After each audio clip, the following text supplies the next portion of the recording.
Pachín, nun tempo dis que falaban os animais, andrómenas. Está ben que se lle conte a nenos de teta, pero non a min, que levo rillado 4 codias. Todos os días estáse a refacer a verdade. Hai unha chea de tempo que non oído falar seriamente do Anxo da Guarda, nin dos Reis Magos. E quen sabe cantas cousas máis que hoxe teño por certas irán cambiando en min. Voume alonxando do berce como quen dis. Boa estaría que os animais falasen como a nós, os páxaros, o gando, as lebres, que rebundio. Tal vez se entendan sen conservar, ou non precisarán entenderse. Hai moitos homes e mulleres que parolan na mesma linguaxe e tampouco se entenden. Miña nai tenme dito que lle gustaría ver siquera por un intre o río Valeiro sin agua. A min tamén, pero aínda me houbese chistado máis escoitar un parrafeo entre vacas, porcos ou galiñas. Cantas cousas se cailan, e todo dende que tiven a Pachín, porque Pachín sí que falaba a súa maneira, falaba cos ollos, co rabo, coas patas. Eu entendíao tan ben como se pronunciase palabras. Non parecía un can, tiña entendemento de persoa. Antes de nacer, eu tiveran o rabeino. Deranllo o padriño en Silleda. Dis que era grande, fero, requestado do lobo. Miguel coñeceuno, pero un día o rabeino adoeceu e hubo que matalo. Meu pai zorregoulle un tiro coa escopeta detrás do palleiro. Pachín era pequenote, marelo, tiña unha peca no fuciño que lle lucía moi pavera cando trizaba. Gustáballe barullar pola mañá, un xeito de saúo. Os seus lados de chós ían dirixidos ás árbores e os páxaros, como se divirteran choutando polo eira diante. Dis que cando un can ovea é porque venta a morte. Pachín nunca oveaba, ou tiña malas ulideiras ou cicais non lle chistase pregoar enterros. El era leve, champangueiro, faltáballe rir e riría, digo eu, pois en veces regachaba e detenamía como quen está ledo. Non había can máis chusco na comarca. A todos lles gustaba. Déronolo o zoqueiro de Ribán, en Pago de Telle, crabullado. Meu pai unha gadaña. Tróuxeno eu no colo.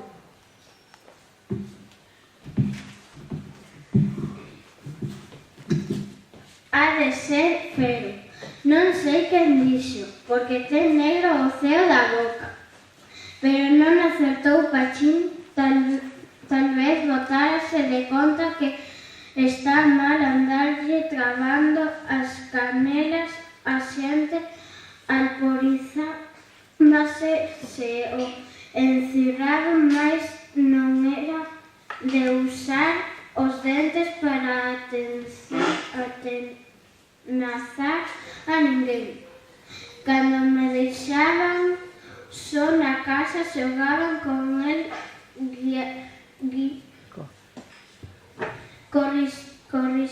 corríamos xuntos pola horta como se estivésemos perseguindo coellos. Despois sentábamonos ao pé da cerdeira grande. A min esvarábame ao suor polas fazulas e Pachín folguexaba depresa, coa lingua fora, algúns rapaces sentían envexa, amoláballes que eu tivese un cabeliño así.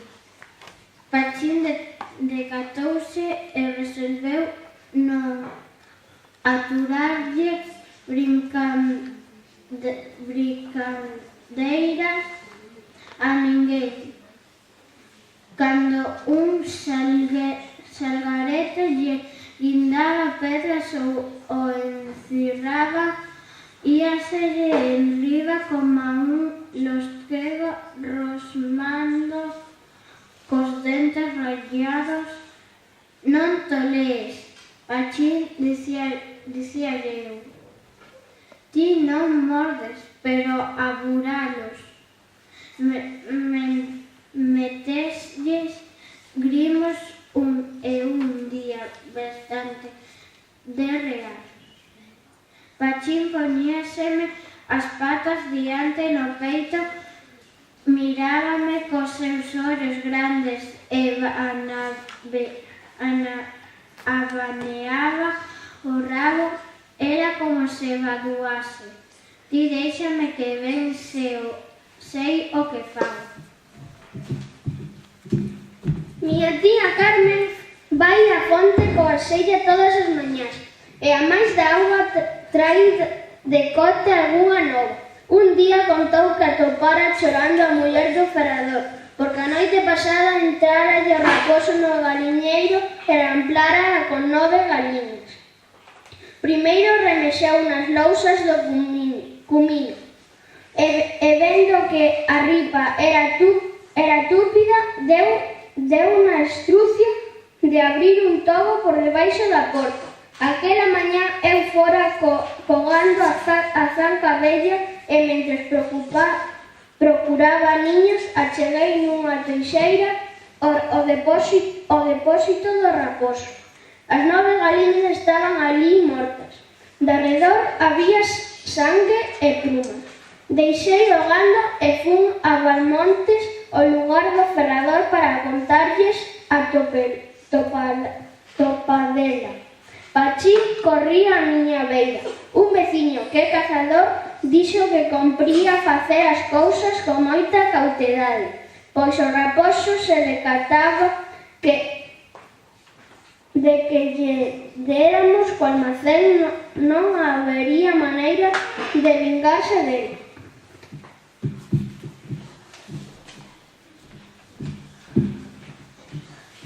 Foron ver o boticario, que impediu que lle levasen polo menos 2 galiñas. Así se fixo, cortoulles o pescozo e meteulles dentro un solimán. Pousáronas outra vez na toiseira, con mentos de envenenar o raposo. Pero non aconteceu así. Quen apareceu morto dalí a 2 días na zanca vella foi Pachín, o meu amigo Pachín. Cando vin sinalento estarricado entre unhas peiroas, non quería dar quietos meus ollos. Como soñou tantas cousas, pareceume por un instante que estaba a soñar, que non era certo, pero non soñara. Pachín morrera, caíra na trampa que fora lanzada para o raposo. Tróuseno do monte, cunha legoña abrín na horta un burato fondo, alongado, e deille terra ao seu corpo. Coido que chorei, non me avergoño de dicir que chorei. Fun acochando o setiño coa terra fresca, como se o cubrese unha manta. A xeito de lousa plantei unha cerdeira de riba do meu amigo. Cando abrollou, coidei ver en cada gromo un ollo ou un dente de Pachín, e pareceume que dende as raíces chegaban uns ladriños agarimosos.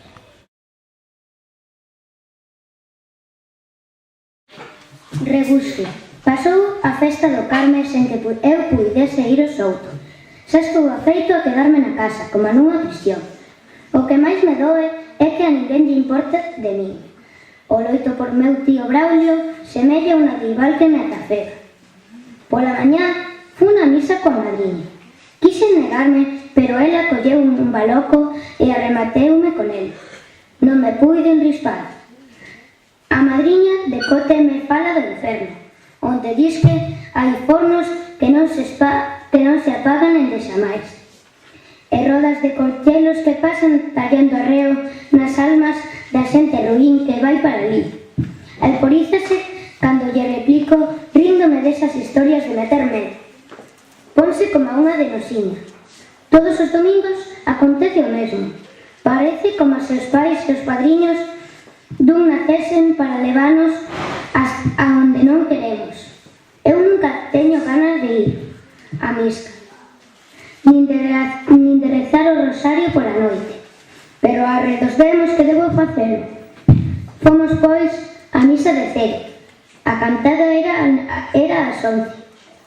Pero o loito non permitira asistir a ela. Pola tarde xoguei só a billarda na illa, e cando anoiteceu, subín ao fallado para ollar o souto da romaría dende o Antanuxo. Ali estive nun bo anaco. Corría unha maina bafase que me refrescaba a testa. Un eito de grilos e sapos barullaban na horta. O souto estaba alumeando con faroliños moi paveros. Tocaban a banda de arca e máis a de ribeira. E a xente bailaba, aturuxos, cántigas, berros de nenos, foguetes, unindo a pólvora. Todo chegaba tamén. Os faroliños abaneábanse no aire. Por entre os carballos erguíase un nubeiro de pó que logo se esparexía. Moitas pezas das que tocaban as bandas xa as tiña oído. O eco resoaba lonxe, no fondo da carballeira. Semellaba que unha recobaxe de fantasmas fuxise con aquel balbordo nos ombreiros. Eu, en veces, sentíame voar, como se a música me arrancase do fallado e me levase polo aire. No deo relucían dúcias de estreliñas. Parecía que asexaban para o rebundio do souto. Quedei mollando unha que cincilaba máis que as outras. Imaginei que turraba por min. Sentínme xunguido, abrazado a ela. Deille un bico e de ali a pouco bailamos os dous, o son da música. Pedro Chosco rebulíame os ollos. Madrugara para ir con o pai ao monte e tiña sono. Causoume risa aquilo de bailar cos elas. Boteille unha ollada derradeira ao souto. A xente seguíase divertindo. Os faroliños reloucaban. Pechei o ventanuxo e funme deitar. Dende a cama oía a música. Cavilei no rebusto. Xa que non fora festa, iría rebuscar. Polo San Roque, atopara 5 pesetas e un pano da man. Soñei co meu tío Braulio. Non morrer, fórase outra vez para África. O do loito, era unha rallada da madriña e dos pais para terme contar. Andrómenas que espernean nos miolos mentre un durme. Erguíme ben cedo. Caladín e depresa lisquei para os outros. Outros rapaces acostumaban ir tamén ao rebusque, pero ainda non chegara ningún. O xan estaba todo esgarabillado. Sempre quedaba así, despois das romarías. Había tampiñas de botellas e anacos de papéis por entre os carballos. A erva de unhas matogueiras estaban flipadas. Os carros de polvo e de viño deixaran a fochanca das rodas. Había uliga verde, uliga fiuncho, a negras, a monte rallado. O sol comezara a parruñar por detrás do coto e viña esparxindo raiolas. Mirei arredor e non vi a ninguén. Pensei no que cambian as cousas dun día para outro. Na véspera semellaba aquilo un formigueiro. Ahora estaba só, como se todos houvese morto ou non fora máis que unha visión da Santa Compañía. Como se eu non tivese nada que ver coa natureza daquela xente. Cabela un cada cousa. O sol e máis eu gabexamos no souto. Viría o sol tamén ao rebusque, polo menos tiñame a alumear. Dei varias voltas alrededor do palco da música. Andei un anaco do camiño, percorrí o campo todo e non atopei nin frangulla. Xa voltaba para casa, polo carreiro, cando me batiron os ollos nunha cousa que relucía ao pé dunha matogueira de abrópidas. Achegueime e botei a man. Era unha caixinha de pau moi feituca Tiña un pecho de metal branco. Brincaba no corazón. Sentina nas pernas desexos de botar a correr para contarlles a todos a miña boa sorte. Nunca tivera nas mans cousa tan bonita. Pero de seguida pensei mellor. Nin ben chegase a casa, con aquela laxe, todos, comezando pola madriña, faríame buscar o dono para dar. Eu non sería quen de atopar, pero o que se atopa non mudou. Ademais, non era un fouciño, nin unha lixada, nin un pataxo de cartos. Así e todo, tiña como unha nota en min. Non me importaba o dono na caixa. Doía a meter que calara a ledicia que me auguraba. Boteime polo monte abaixo, atravesei o camiño, metinme leiras adiante ata chegar á beira do río. A xente, como estivera de troula na víspora, despreguizábase tarde. Procurei que non me vise ninguén. O sol se apelaba, todo estaba quedo, só se ouvía o barullo teimoso da auga que facía remuíño nunha pena e o rechouchío dos paxaros manenceiros. Quedeime como un papón ollando a caixiña. Que xoguete máis chusco! Era alongada, lustrosa, feita dunha madeira con vetas amarelas. Sacudina. Estaba choída. Dentro movíase algo que fixo acirrar a miña curiosidade. Rabeaba por abrila, pero non podía, a menos que crevase o pecho. Aquel sí que fora un rebusque con fortuna. Mais, que faría coa caixiña? Primeiro, correuseme levala para casa e guardala no palleiro na barrela, entre os billardos. Pero, máis tarde ou máis cedo, atoparíanma. Por iso, a escondín no resío. Recachei unhas matogueiras e o pé da raíz. Unhas follas de fenta de arredor enterrei na area o meu tesouro. Onde estiveches? Preguntou miña nai. Fun ao rebusque, díxenlle. Ti si que és bo rebusque. E que atopaches aí de derriba? Non atopei ningún chavo, pero non me deixaron ir onte, polo menos... Non te esquezas que estamos de loito. Quixen ver o souto despois da romaría. Coidei que me berrarían máis, xa estou afeito. Pero meu pai non deu nin chío, nin a madriña. Botei o día pensando na caixa, e pola noite soñei con ela. Soñei que abrira coa axuda dun zarralleiro. Dentro había moedas de ouro e tamén pedriñas de moito valer, iguais as da hucha do Montecristo. Un señor moi rico, que dis que anda nun libro que ten o xudío. Soñei tamén que fora Santiago a mercar un avión de certo. Deprendín a guialo e boteime polo mundo, a cabalo das nubes. Fun a Lavacolla, Madrid, Francia, que sei eu. O avión era suave e avantaba como un miñato. Ás veces parecía que me ia esnafrar contra un penedo ou cair feito un palloco en calqueira leira, pero non pasou nada. Maila que cando estaba no mellor, cando chegaba a médica para ver ao meu irmán Miguel, espertei. Na beira da cama estaba meu pai. Ouvinte latricar e vin, díxome sorrindo. Falabas de caixa, avión, ouro. Que estabas soñando? Non sei, trangalladas. Ou é que non podo soñar por mor do loito? Meu pai volveu a sorrir. Acochoume e foise. Pola mañá levei o gando a pacer ao monte aberto. Cavilei arreo na caixiña. Non o puiden arrincar do pensamento. Sentí ganas de collela na man, de cariñala, e despois de soñar, ardía co degaro de abrila. Casi xurei que lle daría, aunque fose un crollo para saber o seu contido. A mañá pareceume máis longa ca nunca. Non pasaba o tempo. Non me entretiñan os paxaros nin as subiotes. Os meus sentidos estaban no resío. Cada toxo, cada codeso ou xesta parecíaseme a matogueira onde pousara o tesouro. Por fin moscou o gando. Vinme para casa e disimulei canto puiden a miña inquedanza. Nin ben cheguei, collín unha sacha e dixen que ia tornar a auga ao prado. Fun ao resío correndo. Pousei a sacha e dispúxeme a visitar o refuxio. Non tardei en chegar a matogueira. Esgarabei na area ata dar coa caixiña. Ali estaba, bonita, reluciente igual que na víspora. O corazón latexábame forte. Ali estaba, sí, coas súas vetas amarelas, o pecho de metal e aquel chouqueleo de dentro que me tiña alcorizada. Lembreime das moedas de ouro e do avión.